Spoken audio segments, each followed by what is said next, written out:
We're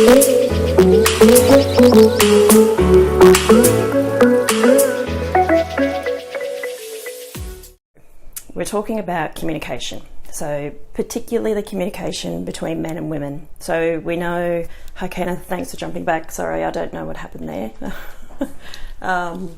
So talking about communication. So the communication in particular that seems to come up more often than not is the communication between men and women. Men have this inherent simplicity and directness in the way that they speak. It's just the way their brains operate. This is something that's severely lacking in females. Females really struggle with this. I'm not suggesting that you change the way that you speak. Still obviously speak how you do, but say what you mean what you say, but just remember that when you're talking to a woman or interacting with a woman, you will be talking more in facts and figures and logical. She will be listening to the feelings behind those facts. So one of the best skills I think a man can develop, and look, this is across the board, I think every human on this earth can develop this skill, but I hear it brought up again, particularly in couples, that the female doesn't feel like the man listens. Now, learning the skill of listening isn't that difficult. It's more, I think, sometimes the questions that we ask in between those moments where we're not speaking and we're actually listening.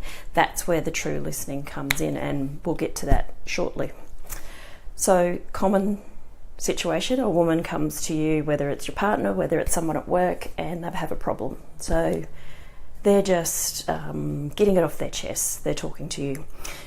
We hear it all the time that men come up with solutions and they want to fix things and they think they're doing the right thing, and then the woman gets angry at them because she doesn't want a solution. She just wants a sounding board. She just wants to get it off her chest.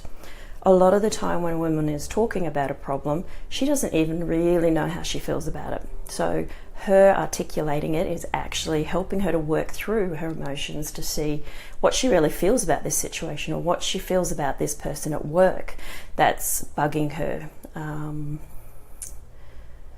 And sorry, I was just reading one of the messages there.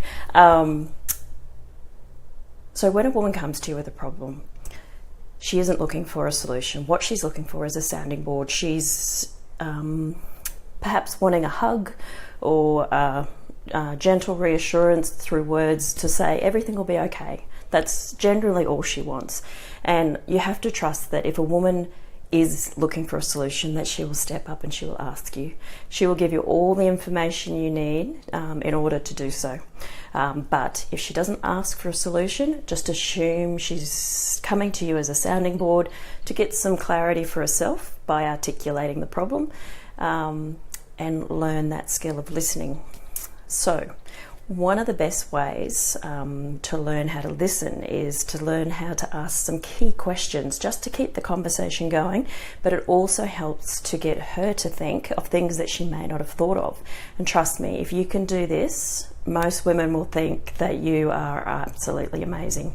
There's a thing that we use in our language very commonly called a metaphor. Things like, you probably have heard, love is like oxygen, or love is like a bowl of cherries. We also talk about negative feelings. So we might say things like, I'm feeling under the weather, or I'm in a hole. So all of these are metaphors for how we're feeling. Metaphors help us to express our emotions. They help us to connect with our emotions, and they also very much influence our emotions. So you probably would have seen all the quotes and memes and things on Facebook and various social media where it has a very simple metaphor to explain something like life is like a roller coaster with all the ups and downs. So we use these so commonly in our language, and quite often we're not even aware that we're using them. So they don't have to be a phrase like XYZ is like ABC. Saying things like I'm under the weather or I'm in a hole, we're not using the word like, but it's still a metaphor. The reason I bring up metaphors is because they're used by politicians to influence us. They're used by entertainers, media, advertisement. For those in Australia, you're probably familiar with, I'm pretty sure it was the Toyota ad that had a car that turned into a robot with movement. There's also, I think it was a Mazda ad that had a car turning into like a Jaguar or some sort of, what do you call it, like a wild cat. So all of these are metaphors. So what these are doing is they're persuading us at a completely unconscious level. So even though we may not realize it, we're having a bit of a physiological response to it, and this is happening quite unconsciously. So when we're speaking to people, if we can start to elicit the metaphors that they think in, we can start to understand them a little bit better. It also helps them to understand themselves a bit better and things they may not have thought of. I guess when you think about communication, so often we just skim the surface. It's like, hi, how are you? Yeah, great. What'd you do today? I did this. What are you doing on the weekend? I'm doing this. So I went to a concert. Did you enjoy it? So it's all very superficial.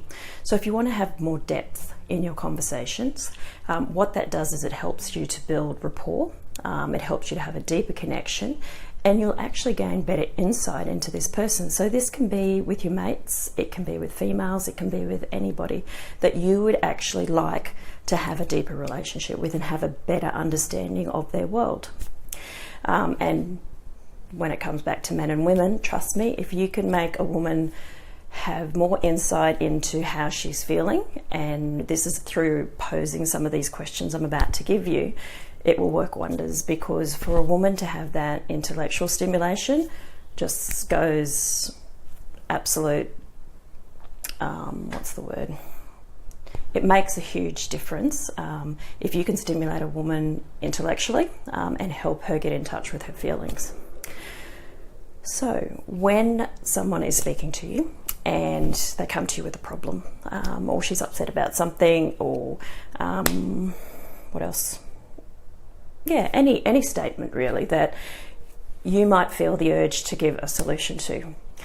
Rather than give a solution, stop and keep in your mind that, okay, I'm not here to give a solution. I'm not here to give a fix-it or anything like that. So I don't get to decide what's right, what's wrong. I don't get to decide on the outcome. I've got no, I've got no investment in what the outcome of this conversation is. I'm going into this conversation completely with curiosity and to listen.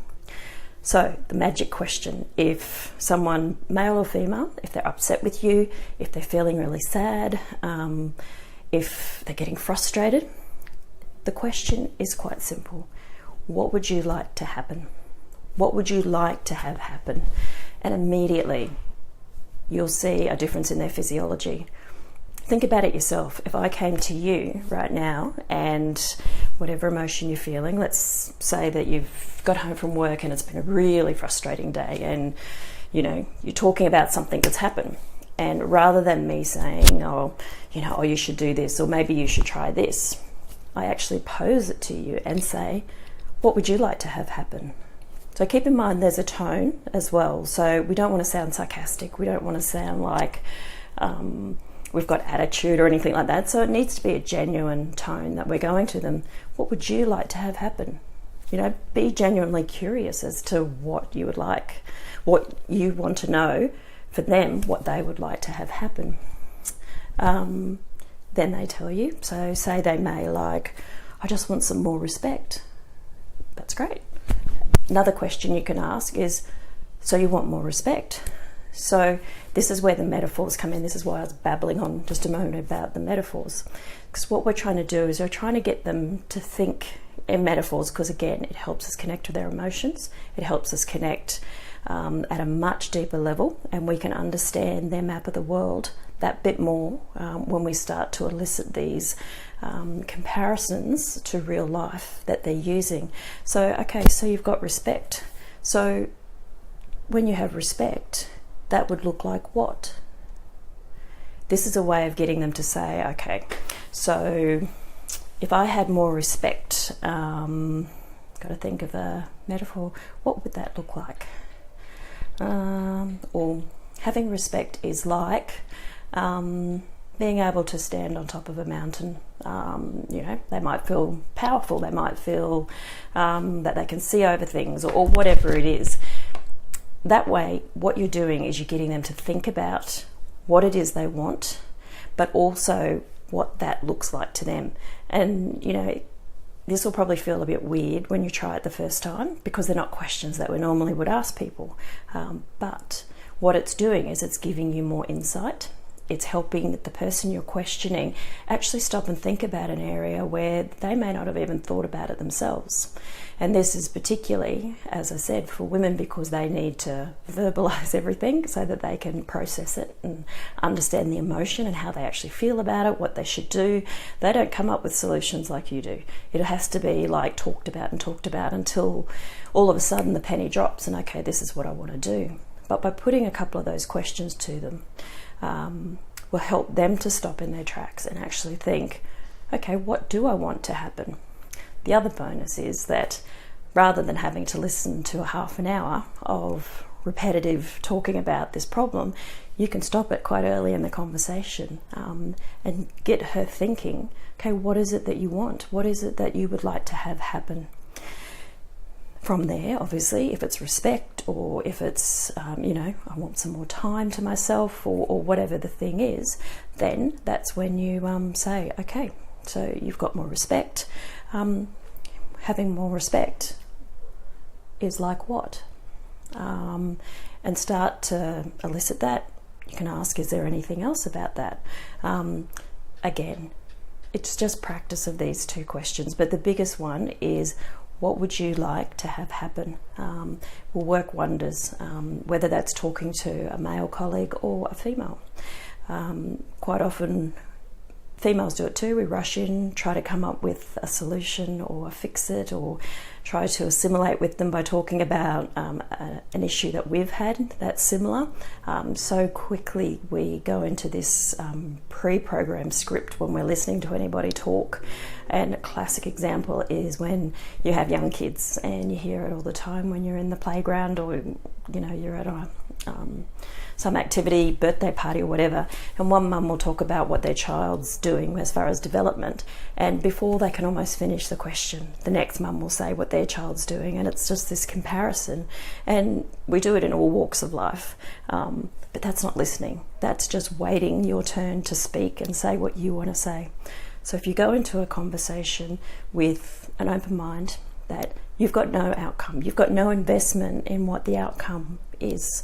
So if someone's bringing a problem to you, rather than, you know, saying, you know, what should happen or shouldn't happen, it's not up to you. Your job is to listen and then ask a question. Listen and ask a question based on what they've just said. The best way to ask those questions is to repeat the words that the person has just said. So like I said, if someone's saying to you they're frustrated with the issues at work, and you ask them, what would you like to have happen? They say they want more respect. You use the word respect. Great.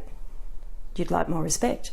So if you had more respect, that would look like what? Simple questions. They're not difficult. It would look like what? And what would you like to have happen? And all it's doing is allowing that person to come up with the solution for themselves. And ultimately, the answer's in them, just like it's in you. You have all the tools that you need, but quite often it's just a matter of having somebody ask those questions to give you a bit of headspace to stop and think and actually decide, okay, what is it that I want to have happen? If I have that happen, what does it look like? And from there, you know, you can start to develop an action plan. So that's it for tonight. I hope you liked it. If you did, share it out. And I will see you all back here on Friday night. And thanks again for jumping on. Apologies for the beginning bit. I'm not sure why I got booted off there. And I will talk to you very soon on Friday night. Bye.